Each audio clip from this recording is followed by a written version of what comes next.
Y ahora pasamos al artículo 24, que ya hemos dicho es el que más vulnerado está. Claro que ya empezamos, lo tenemos todo, el principio de la vida, el final de la vida, la educación y la educación universitaria. Y aquí, si nos importa hablar María de los Santos, que estuvo en Naciones Unidas demandando su caso personal, va a transmitir más realidad de primera mano.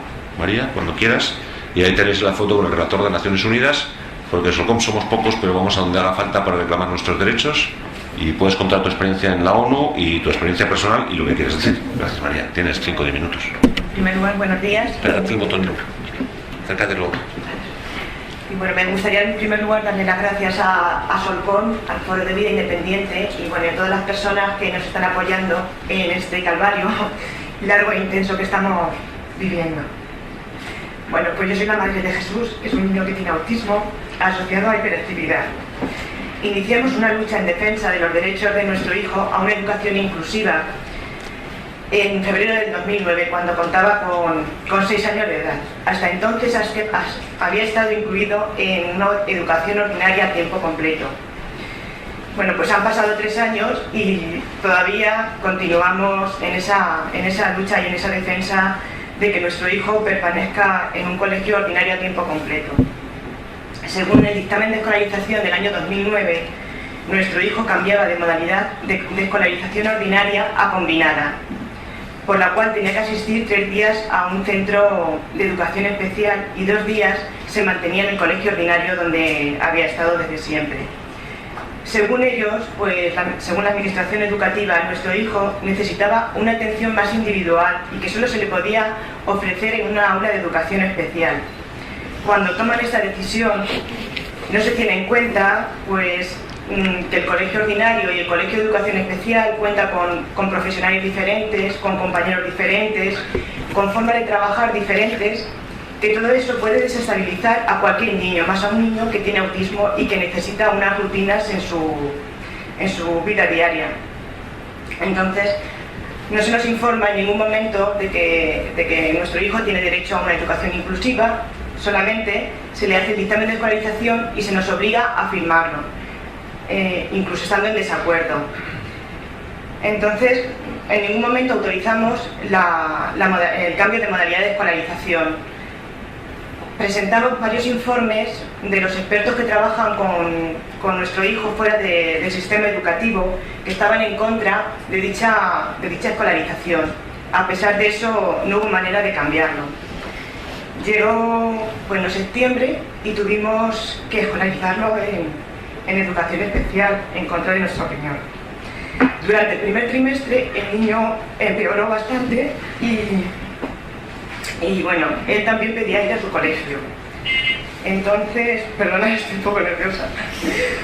Entonces, nosotros pedimos informes sobre el cambio que había habido en el niño durante este primer trimestre. Nos emitieron unos informes que aportamos a la Delegación de Educación y a pesar de eso no hubo ningún cambio. Entonces, ante el perjuicio que se le estaba ocasionando a nuestro hijo y que la Administración Educativa no daba ninguna respuesta, en enero decidimos desescolarizar a Jesús del Colegio de Educación Especial. Entonces, desde enero está yendo solamente al colegio ordinario 2 días y durante 3 días permanece en casa. Todo esto supuso una adaptación de toda la familia, porque hubo que ajustar nuestros horarios de trabajo para poder atenderlo y también buscar más apoyos fuera del colegio, más apoyos privados. Denunciamos públicamente la situación y tampoco hubo ninguna respuesta. Entonces solicitamos una reunión a la consejera de Educación, que al final la conseguimos después de mucha insistencia. Con nosotros acudieron 2 personas del Foro de Vida Independiente para apoyarnos, que por cierto no se les dejó entrar a dicha reunión. Entonces la consejera, la única posibilidad que nos dio fue hacerle un nuevo dictamen de escolarización por profesionales diferentes para ver si realmente era lo adecuado o no para el niño. Nosotros insistimos en que había informes suficientes y que ya estaba claro las necesidades que tenía el niño, y que nosotros solamente queríamos que esas necesidades se cubrieran en el colegio ordinario, no en diferentes colegios. Pero bueno, al final tuvimos que aceptar dicha propuesta y se le realizó dicho dictamen. Bueno, las conclusiones fueron las mismas y lo único que hubo fue, pues eso, buscar justificaciones para segregar a nuestro hijo. Que lo maravilloso que era esa escolarización combinada, donde se buscaba un equilibrio entre los dos colegios. Bueno, nosotros tampoco hemos llegado a entender cómo se le puede buscar a un niño el equilibrio acudiendo a dos colegios diferentes, pues con entornos tan diferentes. El CERMI nos apoyó también, escribió una carta a la consejería que no fue tenida en cuenta. Acudimos al Defensor del Pueblo Nacional, que tuvo que pedir la información a la delegación en 2 o 3 ocasiones, y que al final, cuando aportaron los informes, nosotros estábamos ya en vía judicial y al final el Defensor del Pueblo no intervino. Bueno, la vía administrativa se dilató bastante en el tiempo y al final pues nos vimos obligados a acudir a la vía judicial. En primer lugar, pedimos medidas cautelares para que Jesús volviera al colegio los 5 días mientras se resolvía el juicio. Se nos denegaron y bueno, se inició el nuevo, esto fue en septiembre del año 2010, se inició el nuevo curso escolar, y durante el curso anterior Jesús había tenido apoyo completo durante los 2 días que había ido al colegio. La verdad que fue bastante positivo, dentro de que no era lo más adecuado, pero la maestra que tuvo hizo una intervención muy positiva y Jesús realmente estuvo incluido, aunque solamente fueran 2 días. Nos aportó los materiales que trabajaban en el colegio los días que no iba. La verdad que bastante positivo, dentro de que no era lo ideal.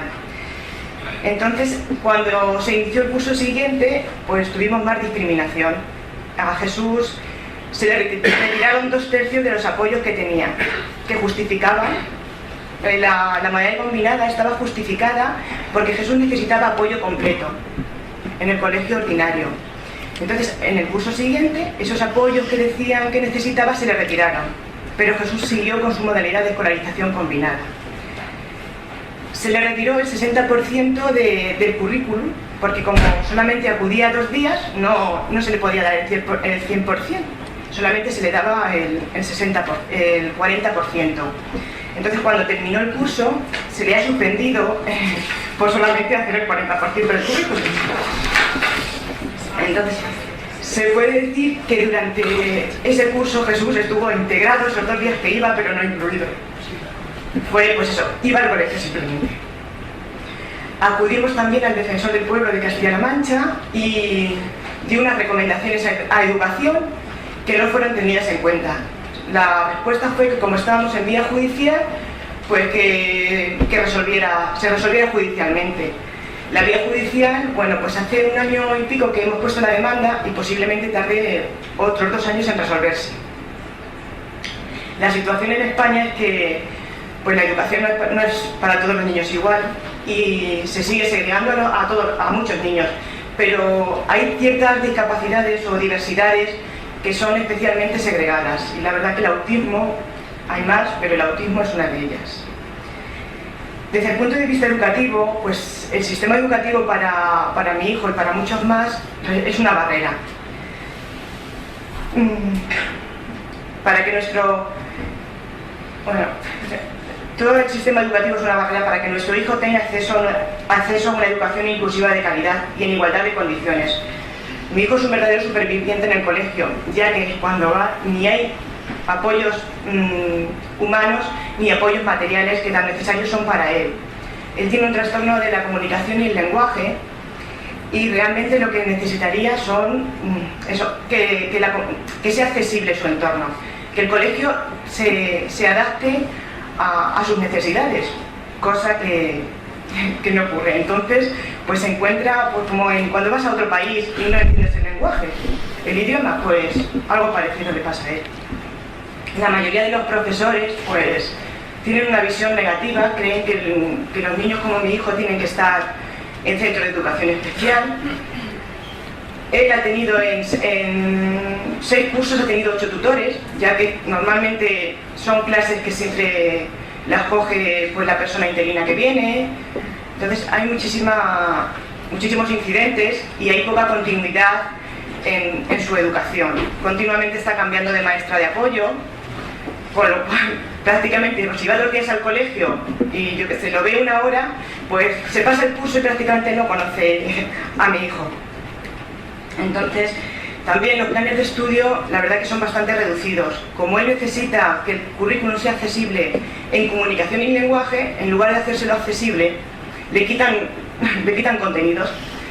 Necesita que se le den apoyos visuales, entonces todo lo que creen que no va a entender, pues cogen y se lo limitan.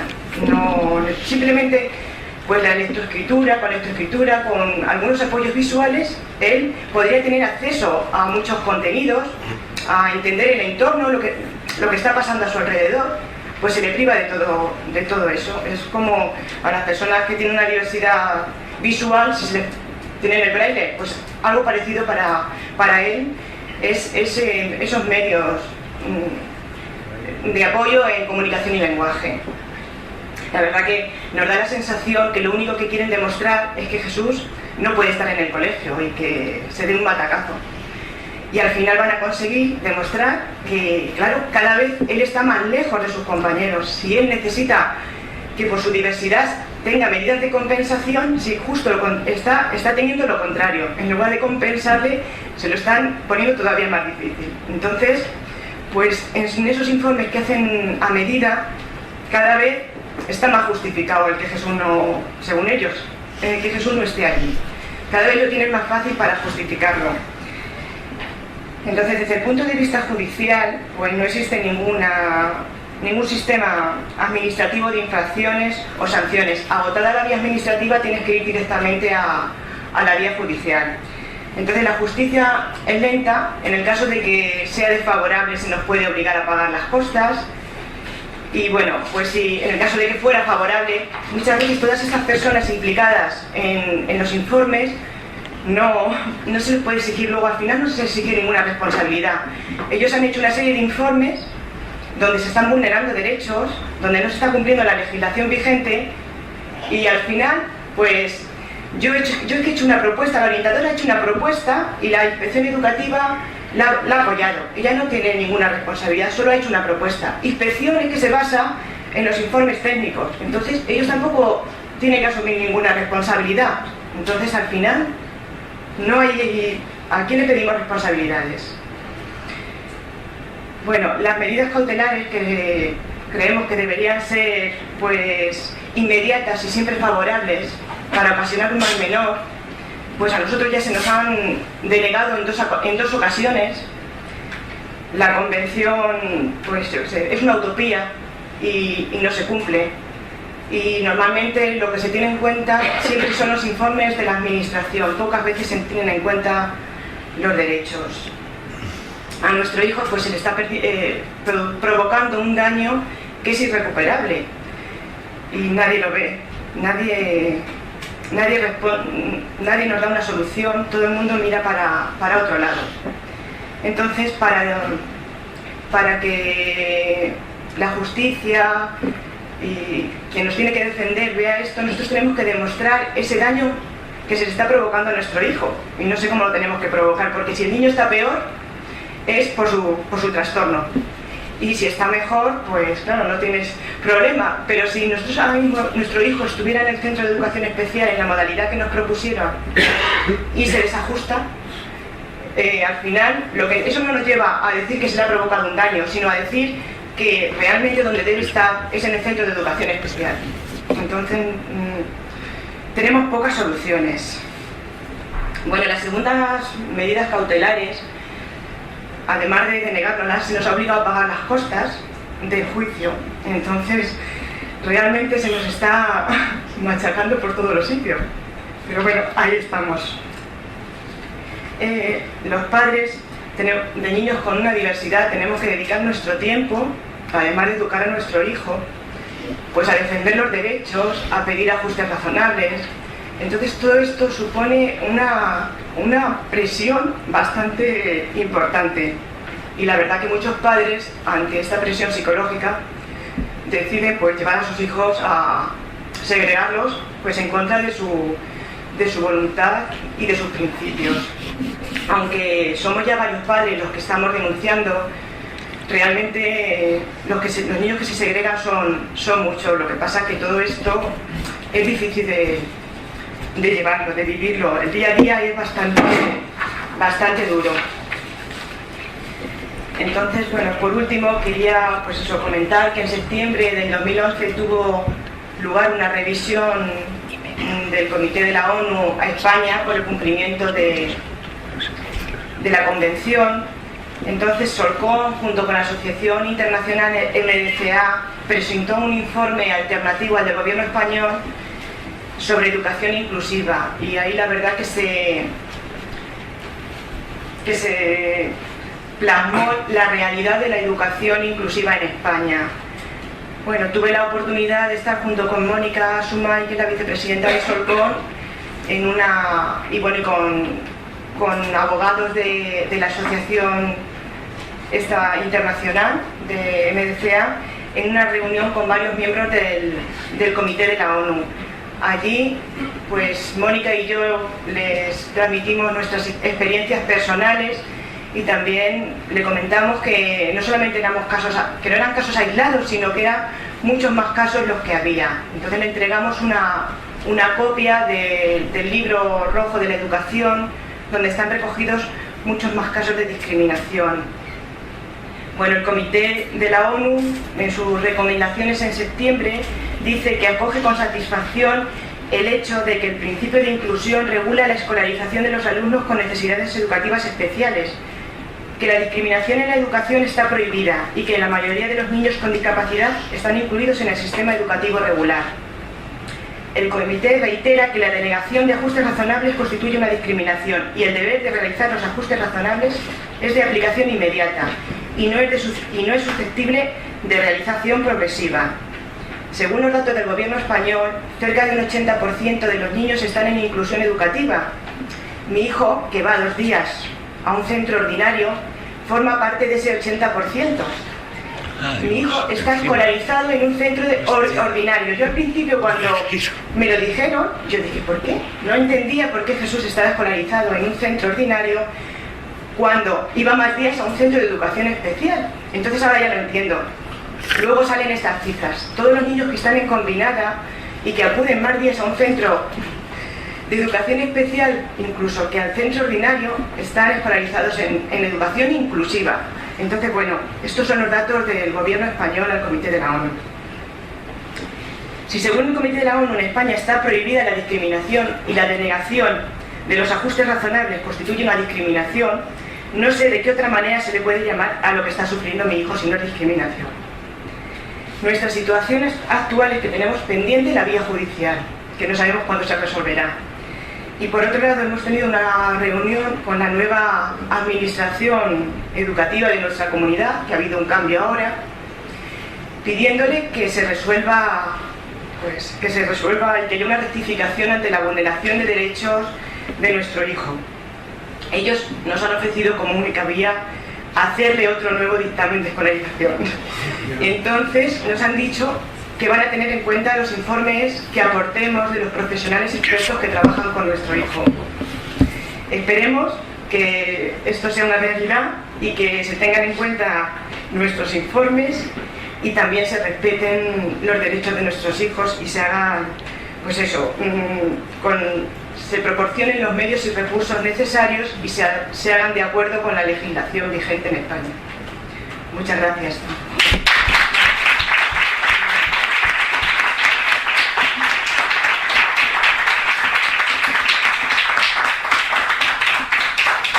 Muchas gracias, María, por haberte desplazado desde Ciudad Real a Ginebra, a Madrid y a todos los sitios. Como no es el único caso que tenemos de estos, os voy a contar como anécdota qué ha pasado en Extremadura. Lo difícil que es para una administración cambiar de opinión, ¿no? Bueno, pues en Extremadura cambió de partido, también en Castilla-La Mancha. Entonces, lo que le ocurrió a Ana Belén Salas en concreto en Cáceres es que el proceso fue tan complicado como que le mandaron una carta: ya puedes ir a tu colegio oficial, a tu colegio normal. Eso fue lo que pasó. Es decir, basta con que haya una persona en la administración que diga, pues que vaya al colegio siempre, ¿no? Ese es el problema. Se manda una carta a la familia y se le dice: el año que viene matricula usted su curso a su hijo en el colegio que usted quería. Complicado, ¿eh? Procedimiento administrativo pesado, ¿no? Lo que demuestra, claro, es que no tenemos ninguna voluntad de cumplir ni de hacer caso a la ONU ni de la administración.